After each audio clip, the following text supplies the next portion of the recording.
Good morning students, आप सबका स्वागत है भावना इंस्टीट्यूट ऑफ साइंस के ऑनलाइन प्लेटफॉर्म पर।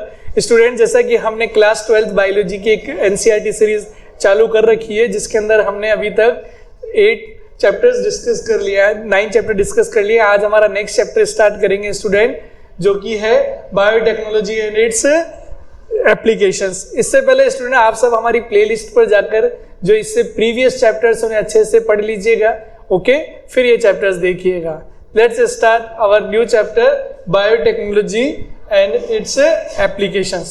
नाम से ही लग रहा है कि जो भी हमने बायोटेक्नोलॉजी चैप्टर के अंदर पढ़ा था उसकी एप्लीकेशंस का मतलब है यूजेस, कि बायोटेक्नोलॉजी कैसे यूज आ रही है हमारे लिए। ठीक है, चलिए देखिएगा। इसके अंदर हम बात करें सबसे पहले the critical areas of biotechnology. Critical areas biotechnology के कौन कौन से? सबसे पहले providing the best catalyst in the form of improved organism, usually A microbe और ए प्योर एंजाइम। देखिएगा, बायोटेक्नोलॉजी एक तरह से किसी भी ऑर्गेनिजम्स के लिए एक प्योर एंजाइम प्रोवाइड कराते हैं और इंप्रूव्ड ऑर्गेनिजम्स। क्यों? देखिएगा, इंप्रूव्ड ऑर्गेनिज्म का मतलब क्या है?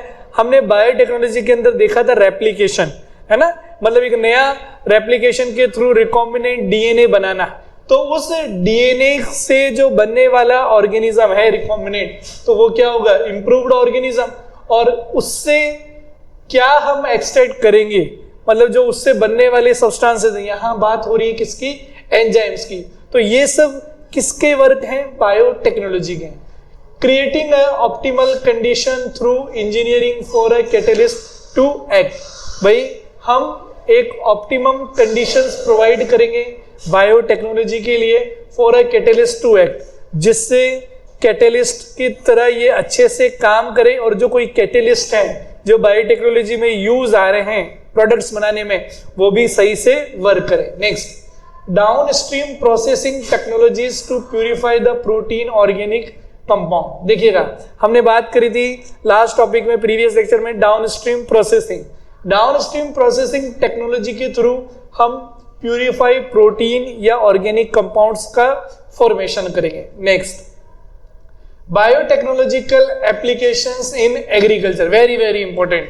देखिएगा, हमारे जो फार्मर्स हैं उसका हमारी इकोनॉमी में बहुत ज्यादा इंपॉर्टेंट रोल प्ले करता है। तो अपन ने बायोटेक्नोलॉजिकल एप्लीकेशंस कुछ ऐसी इन्वेंट की है जो एग्रीकल्चर में भी क्या कर रही है? हेल्प कर रही है। ठीक है, अब plants, bacteria, fungi and animals whose gene have been altered by manipulation are called genetically modified organism। देखिएगा, कुछ ऐसे प्लांट्स हैं, कुछ ऐसे बैक्टीरियाज हैं, फंजाइज हैं और एनिमल्स हैं, इनके जीन्स को अपन ने अल्टर्ड कर दिया, चेंज कर दिया है, वही रिकॉम्बिनेंट बायोटेक्नोलॉजी के थ्रू।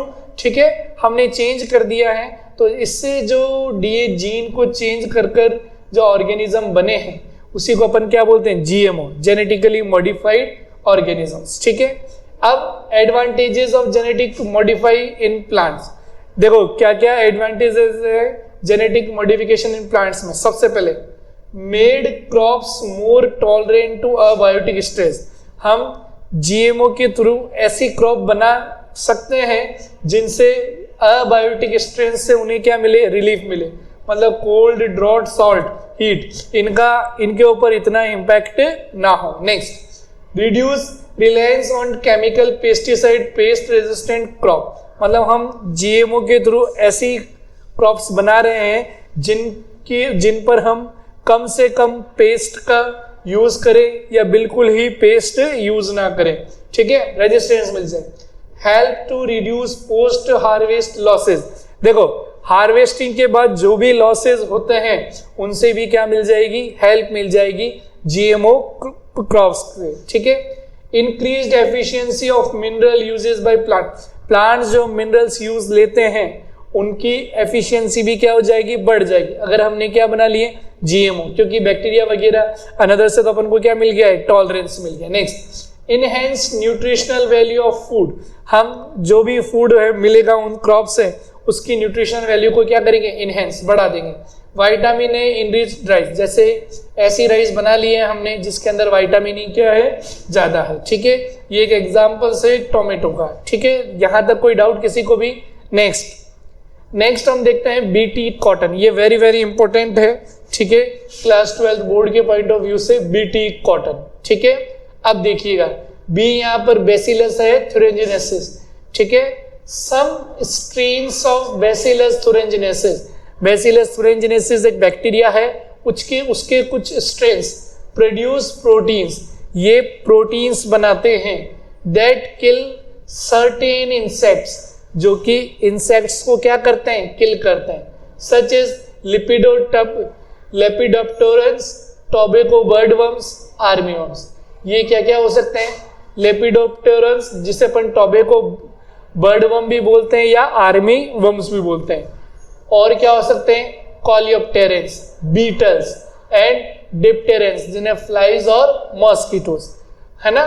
तो ये सब इंसेक्ट्स हैं जो इससे प्रोड्यूस्ड होते हैं। मतलब ये जो बेसिलस थुरिंजिनेसिस बैक्टीरिया है, इससे जो प्रोड्यूस प्रोटीन्स है, वो इन सब इंसेक्ट्स को क्या कर देता है, किल कर देता है। क्या कर देता है? किल, खत्म कर देता है। Bacillus thuringiensis form protein crystals during a particular phase of their growth. मतलब जो बेसिलस थुरिंजिनेसिस बैक्टीरिया है, ये प्रोटीन्स के क्रिस्टल्स बनाता है अपने पर्टिकुलर लाइफ टाइम के अंदर ग्रोथ वाले फेज में।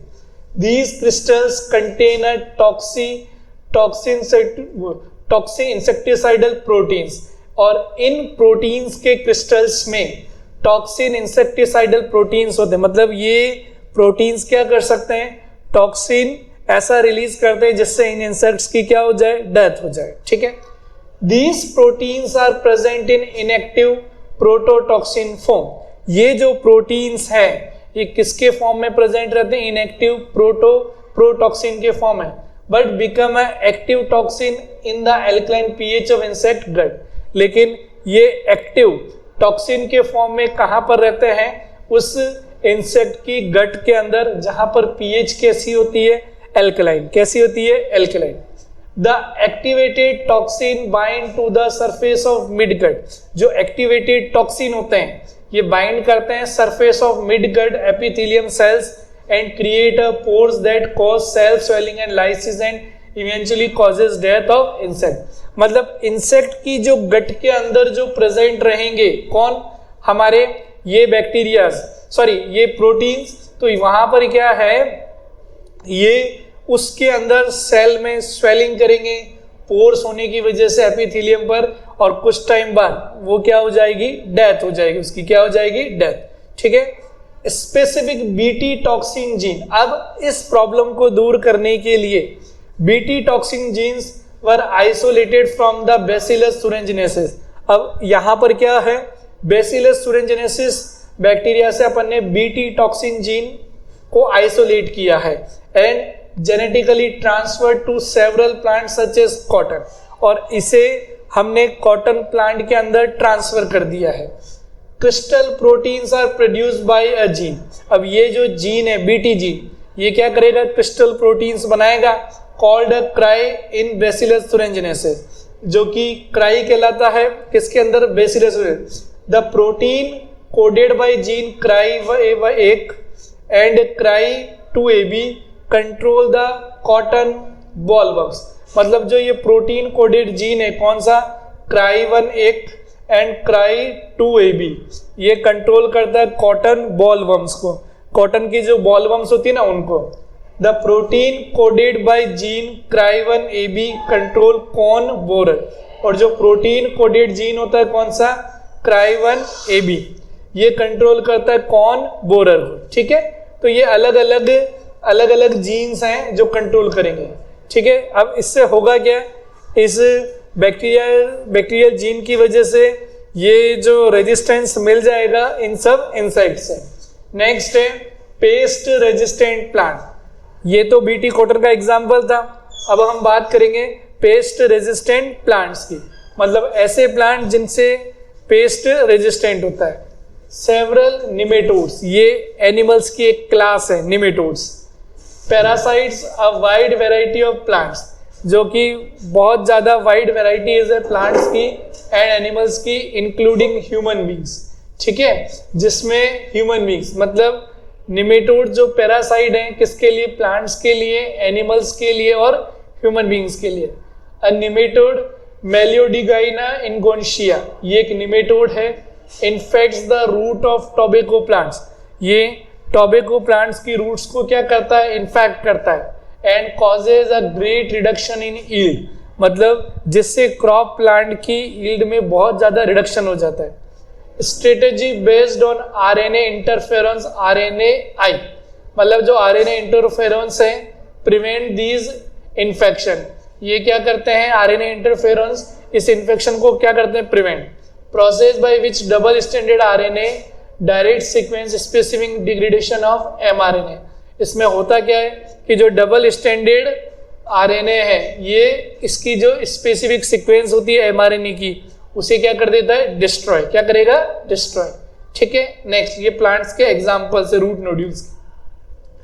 स्टेप्स ऑफ आरएनए इंटरफेरेंस, अब आरएनए इंटरफेरेंस के अंदर कौन कौन से स्टेप्स होते हैं, ठीक है, देखिएगा।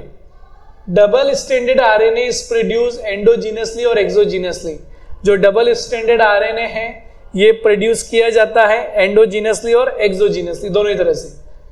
यूजिंग एंडो का मतलब अंदर और एक्सो का मतलब बाहर, है ना, bodies. Using agrobacterium vectors nematode specific gene were introduce into the host plant tobacco plant, हमने एग्रोबैक्टीरियम वेक्टर को यूज किया जो किया है निमेटोड स्पेसिफिक जीन, उसके अंदर है, जो कि डायरेक्ट कहां पर ट्रांसफर हो रहा है, होस्ट प्लांट के अंदर। Introduction of DNA produce both sense and antisense, अब जब अपन इस डीएनए को इंट्रोड्यूस कराएंगे तो ये सेंस और एंटीसेंस दोनों ही तरह के कॉम्बिनेशंस बनाएगा। RNA in the host, these two RNAs being complementary, ये दोनों ही आरएनए क्या होंगे, complementary to each other, form the double standard RNA that initiate RNAi, मतलब जो कि डबल स्टैंडर्ड आरएनए बनाकर RNAi को इनिशिएट कर देगा। The double standard RNA injected into the host plant, और जो डबल स्टैंडर्ड आरएनए है इसे किसके अंदर इंजेक्ट करेंगे, होस्ट प्लांट में, from outside called exogenously double standard RNA, बाहर से जब हम इसमें इंट्रोड्यूस कर रहे हैं तो इसे बोलेंगे exogenously double standard RNA. The double standard RNAs are cleaved into 21 to 23% segment, जो डबल स्टैंडर्ड आरएनए है ये कितने 21 से 23% सेगमेंट्स बोलेंगे, जिन्हें अपन small interfering RNAs siRNAs by an enzyme called Dicer, इस एंजाइम के थ्रू ये बन जाएंगे। siRNAs are incorporated into RNA induced silencing complex, ये जो siRNA हैं इन्हें अपन इनकॉर्पोरेट करेंगे RNA induced slicing complex process के through, guided by base complementarity of the siRNA, जो कि siRNA की जो बेस कॉम्प्लीमेंट्रिटी है उसके थ्रू क्या किए जाएंगे, guide. The RISC target mRNA for degradation, और जो RISC है ये टारगेट करेगा mRNA को डिग्रेडेशन के लिए।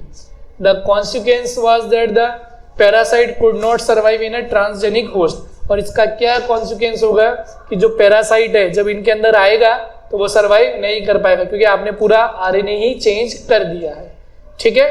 चलिए, अभी तक हमने दो टॉपिक पढ़े, बायोटेक्नोलॉजी एंड एग्रीकल्चर, ठीक है, और एक बायोटेक्नोलॉजी का आपने एक प्रोसेस देखा जिसके थ्रू हमने देखा कैसे RNA इंटरफेरेंस में चेंज किया जाता है, ठीक है। नेक्स्ट टॉपिक है बायोटेक्नोलॉजिकल एप्लीकेशन इन मेडिसिन, ये भी बहुत इंपॉर्टेंट है। मेडिसिन के अंदर हम कैसे बायोटेक्नोलॉजी को यूज करेंगे। Biotechnology enables mass production of safe and more effective therapeutic drugs. देखो, बायोटेक्नोलॉजी से अपन बहुत ज्यादा बल्क में बहुत सारी ड्रग्स को प्रोड्यूस करा सकते हैं, बना सकते हैं, ठीक है, और वो लॉन्ग टाइम तक क्या रहेंगी, इफेक्टिव भी। Next, recombinant therapeutic does not induce unwanted immunological responses as in a common case of similar product isolated from a non-human source। देखिएगा, जो रिकॉम्बिनेटेड जो भी ड्रग्स हैं, मेडिसिन हैं, इनका जब ये किसी होस्ट के अंदर जाएगी ह्यूमन बींग्स में तो उसके अंदर कोई अनवांटेड इम्यूनोलॉजिकल रिस्पॉन्स नहीं होगा। At present around 30 recombinant therapeutic approved for human uses. आज के टाइम तक 30 रिकॉम्बिनेंट थेरेपीज हैं जिनको अपन ने यूज किया गया है, किसके लिए, हमारी थेरेपेटिक ड्रग्स के फॉर्म में। ओके, जैसे pepper lines resistance to cucumber mosaic virus, tobacco and tomato mosaic virus and phytophthora capsid, the resistance of CMV ये प्लांट्स के अंदर इम्पैक्ट को कम कर रही हैं। यहाँ पर हम आगे ह्यूमन बींग्स के बारे में बात करें। अब जेनेटिकली इंजीनियर्ड इंसुलिन, ये एक बहुत इंपॉर्टेंट इन्वेंशन है बायोटेक्नोलॉजी का, इंसुलिन। ठीक है, आपको पता है इंसुलिन बेसिकली डायबिटीज पेशेंट्स को प्रोवाइड किया जाता है।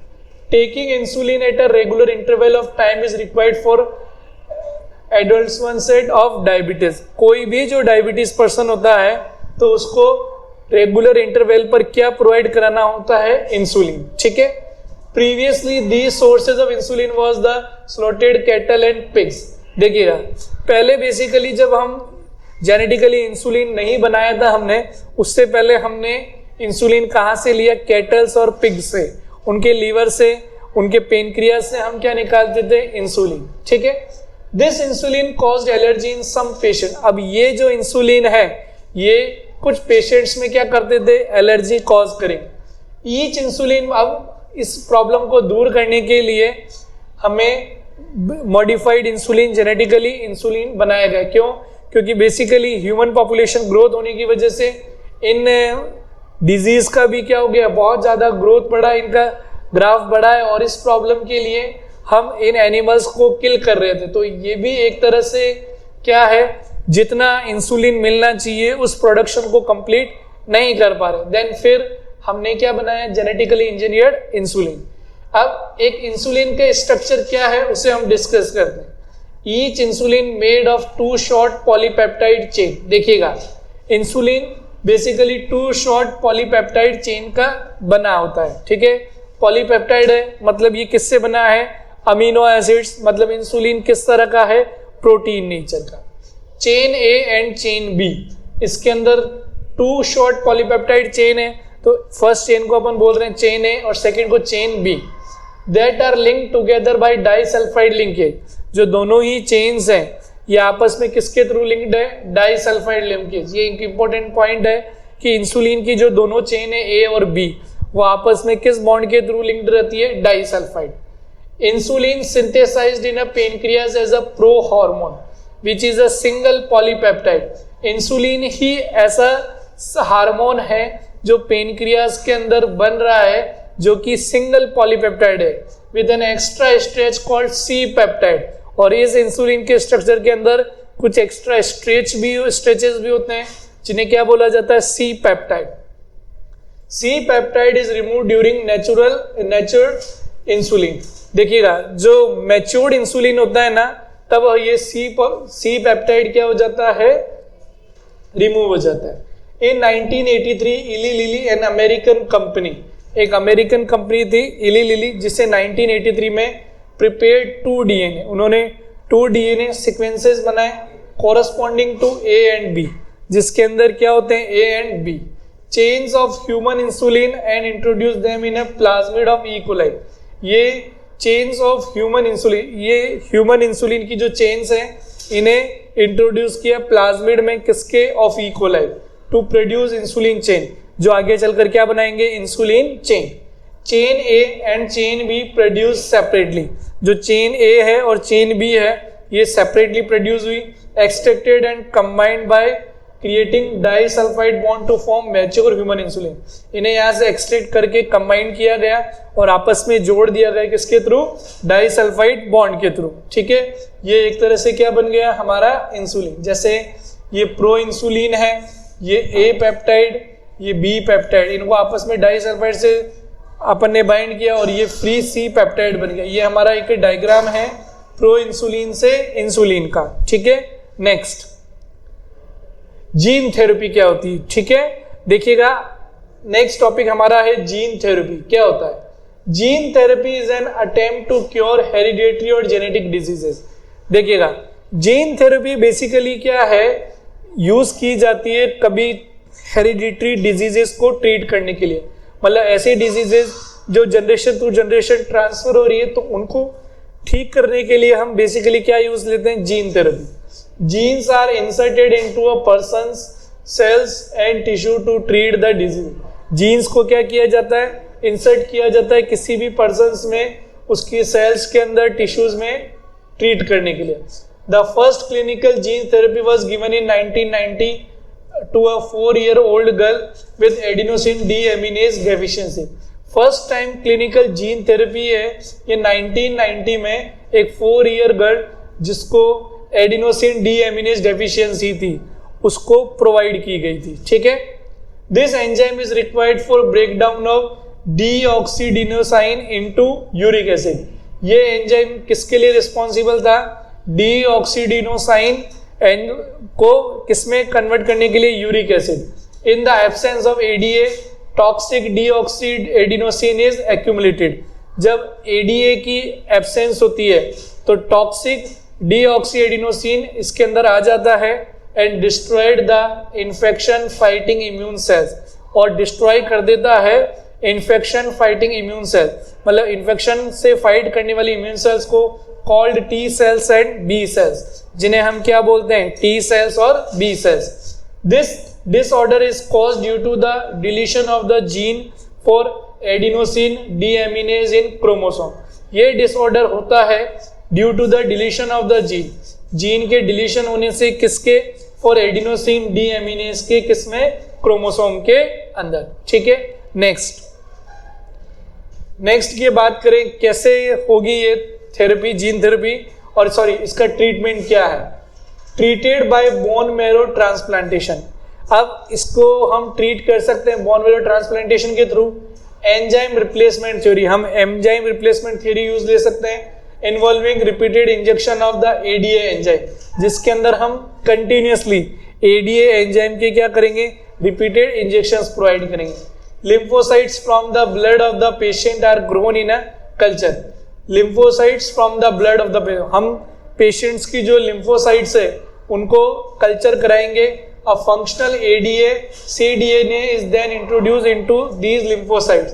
जो functional ADA है ना, जिसे अपन cDNA बोल रहे हैं, is then introduced into these lymphocytes। In lymphocytes के अंदर क्या करेंगे, introduce and return into the body, और कहाँ ले आएंगे, बॉडी में। The patient required periodic infusion of genetically engineered lymphocytes because these cells are not immortal। देखिएगा जो पेशेंट्स होते हैं उन्हें पेरियोडिक रिक्वायर्ड होता है इन सब लिम्फोसाइट्स का, क्योंकि ये मॉर्टल नहीं होती है, इमोर्टल, ये जिंदा नहीं रहती है, मर जाती है कुछ टाइम बाद। Functional ADA cDNA introduce into cells at early embryo. और क्या कर सकते हैं, फंक्शनल जो एडीए है cDNA introduce into cells at early embryonic stage, उन्हें अर्ली एम्ब्रियोनिक स्टेज में ही ट्रांसफर कर देते हैं। Could be the permanent cure, जो कि एक तरह का क्या है, परमानेंट क्योर है, ट्रीटमेंट है। ओके, नेक्स्ट हम देखिए मॉलिक्यूलर डायग्नोसिस। मॉलिक्यूलर डायग्नोसिस क्या होता है, सुन लीजिएगा। Early detection of disease is not possible by conventional method, serum and urine analysis. देखिएगा हम अर्ली डिटेक्शन करेंगे किसी भी डिजीज का तो वो पॉसिबल नहीं है जो कन्वेंशनल मेथड है, किसके थ्रू, सीरम और यूरिन एनालिसिस के थ्रू। मॉलिक्यूलर डायग्नोस्टिक्स टेक्निक्स है अर्ली के लिए, recombinant DNA technology, polymerase chain reaction, enzyme linked immunosorbent जैसे ELISA, and very low concentration of bacteria और viruses can be amplified and detected by a PCR. ठीक है, मतलब ये तरीके हैं अर्ली डिटेक्शन के लिए। हम यहाँ पीसीआर के बारे में डिस्कस करेंगे। Very low concentration of bacteria viruses can be amplified and detected bye PCR. भाई बहुत लो कंसंट्रेशन में जब बैक्टीरिया वायरसेस होते हैं ना तो उन्हें भी कौन डिटेक्ट कर लेती है, PCR. It use to detect genetic disorder. इसका यूज कहाँ किया जाता है, जेनेटिक डिसऑर्डर को डिटेक्ट करने में। PCR is useful to maturation in genes in suspected cancerous patient। PCR को यूज किया जाता है full to mutation in genes, किसी भी जीन के म्यूटेशंस के अंदर in gene suspected cancerous patient, जो किसी कैंसरियस पेशेंट्स के अंदर देखी जाती है। अ सिंगल स्ट्रैंडेड DNA और RNA एक सिंगल स्ट्रैंडेड डीएनए है या आरएनए है tagged with radioactive molecule probe, जिसे रेडियो एक्टिव मॉलिक्यूल प्रॉप की प्रेजेंस में रखा जाता है, is allowed to hybridize to its complementary DNA in a clone of cells followed by detection using photo radiography. ये क्या करता है, एक तरह से कॉम्प्लीमेंट्री डीएनए है in a clone of cells followed by detection of using autoradiography के through ये डिटेक्ट करके पता लगाता है। The clone having muted gene, जो क्लोन है उसके अंदर म्यूटेड जीन होता है, unable make complementary bonding of probes, जो कि अनेबल है कॉम्प्लीमेंट्री बॉन्डिंग बनाने में, hence not appears in photographic film, और ये फोटोग्राफिक फिल्म के अंदर भी नजर नहीं आएगा। नेक्स्ट हम बात करें ट्रांसजेनिक एनिमल्स। वो पीसीआर था जो बेसिकली वायरसेस और बैक्टीरियाज को एम्प्लीफाइड कर कर पता लगाने में हेल्प करता है। ट्रांसजेनिक एनिमल्स क्या है? Animals that have an alien DNA which able to express in it is called transgenic animal. मतलब किसी भी एनिमल के अंदर कोई बाहर से डीएनए इंट्रोड्यूस किया है और वो डीएनए क्या है, अपने कैरेक्टर्स को एक्सप्रेस कर रहा है, तो ऐसे एनिमल्स क्या कहलाएंगे? Transgenic animals. Reasons for creation of transgenic animals. अब ट्रांसजेनिक एनिमल्स बनाने के क्या क्या रीजंस थे? First, normal physiology and development. देखिएगा, transgenic animals are specifically design to allow study of, देखो ट्रांसजेनिक एनिमल्स इसलिए डिजाइन किए गए हैं जो कि अलाउ करते हैं study of how the genes are regulated, genes को कैसे रेगुलेट किया जाता है, how the gene affects normal functioning of body, gene कैसे अफेक्ट्स करते हैं बॉडी के नॉर्मल फंक्शनिंग को, how it affects growth and development, और कैसे ये ग्रोथ और डेवलपमेंट को अफेक्ट करते हैं। Example insulin like growth factor.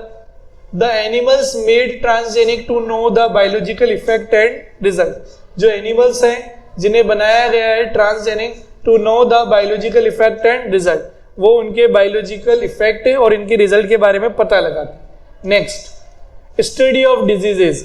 हम डिजीजेस की स्टडी कैसे करेंगे? Transgenic animals are designed to understand how genes contribute to the development of disease. Transgenic animals इस तरह से बनाए गए हैं to understand how genes contribute to the development of disease, जो जीन्स कैसे कंट्रीब्यूट करेंगे डेवलपमेंट में, like cancer, cystic fibrosis, rheumatic arthritis and Alzheimer's. अब biological products. Transgenic animals are used to produce biological products of human interest. देखिएगा, transgenic animals को इसलिए भी use किया जाता है क्योंकि इनसे बायोलॉजिकल प्रोडक्ट्स बनते हैं जिन्हें ह्यूमन बीइंग यूज करते हैं। Alpha one antitrypsin use to treat emphysema. Emphysema एक तरह से रेस्पिरेटरी डिजीज है, तो उसको ट्रीट करने के लिए अल्फा-1 एंटीट्रिप्सिन।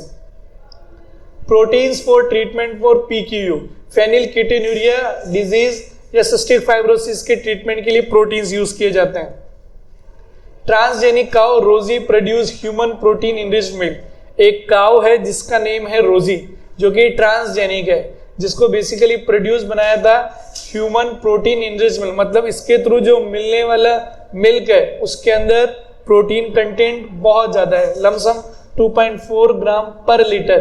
ह्यूमन अल्फा लैक्टोएल्यूमिन, ये एक तरह का क्या है, प्रोटीन, जो कि बहुत ज्यादा न्यूट्रिशियस है और इससे बहुत सारे डिजीज से भी क्या मिलती है, आपको रिलीफ मिलता है। Vaccine safety. Transgenic mice are being developed and used in testing the safety of vaccine before they are used for human. Transgenic mice हैं, इन्हें इसीलिए डेवलप किया गया था कि जो भी वैक्सीन बनाएंगे ना उनकी टेस्टिंग के लिए सेफ्टी पर्पस पर, कि वो माइस पर इनका इम्पैक्ट हो रहा है या नहीं हो रहा, फिर देन अगर इन पे इम्पैक्ट हो रहा तो इनमें मॉडिफिकेशन करेंगे, और नहीं हो रहा तो फिर माइस की जगह फिर इन्हें ह्यूमन बींग्स में क्या कराएंगे, introduce. Polio vaccine is tested in a mice. Polio vaccine जो बना था उसको भी कहाँ टेस्ट किया था, माइस के अंदर। Chemical safety testing, this is also known as toxicity safety testing. Chemical safety को अपन क्या बोलते हैं, टॉक्सिसिटी या safety testing. Transgenic animals are made to know the effect of toxic chemical. Transgenic animals बने हुए हैं टॉक्सिक केमिकल्स के इफेक्ट से बचने के ही लिए।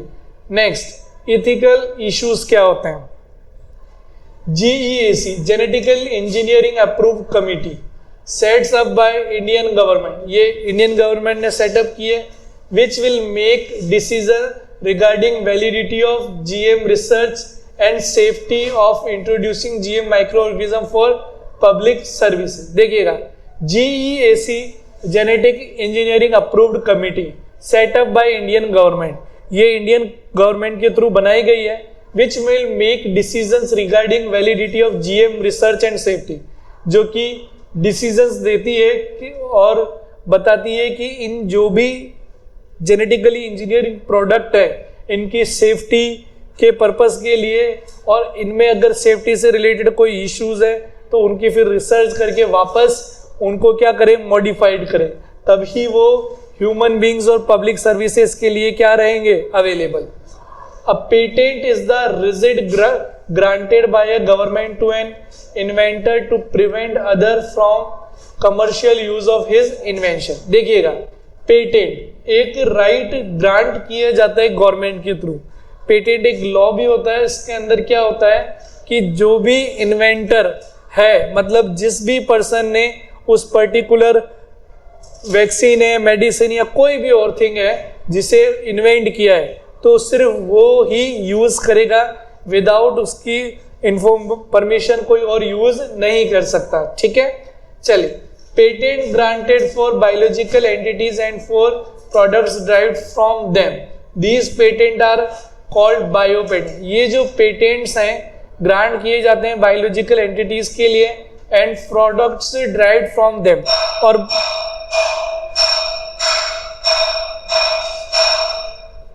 और बायोलॉजिकल प्रोडक्ट्स के लिए जो इनसे बने, इसी को हम क्या बोलते हैं, बायो पेटेंट। ठीक है, next, biopiracy is the term used to refer to the use, exploit or patent. Biopiracy एक टर्म है जो यूज किया जाता है to the use and exploit or patent. ये पेटेंट को एक्सप्लॉइट करने से बचाने के लिए of biological resources by multinational companies and other organization without proper authorization in from the countries and people concerned without compensatory payment। मतलब इसके अंदर क्या होता है, बहुत सी जो मल्टीनेशनल कंपनीज हैं वो इन्वेंटर्स की परमिशन से इन्हें प्रोड्यूस करा सकते हैं और उनके लिए उन्हें पर्टिकुलर पेमेंट भी प्रोवाइड करना पड़ेगा। ठीक है, नेक्स्ट, ये हमारा लास्ट टॉपिक है। आई होप आप सभी इससे अच्छे से समझ में आया होगा। ओके स्टूडेंट, फिर भी कोई डाउट हो आपको तो हमारे डाउट सेक्शन में लाके कमेंट कीजिएगा। ठीक है, आपके सारे डाउट सारे रिजॉल्व किए जाएंगे। Thank you student.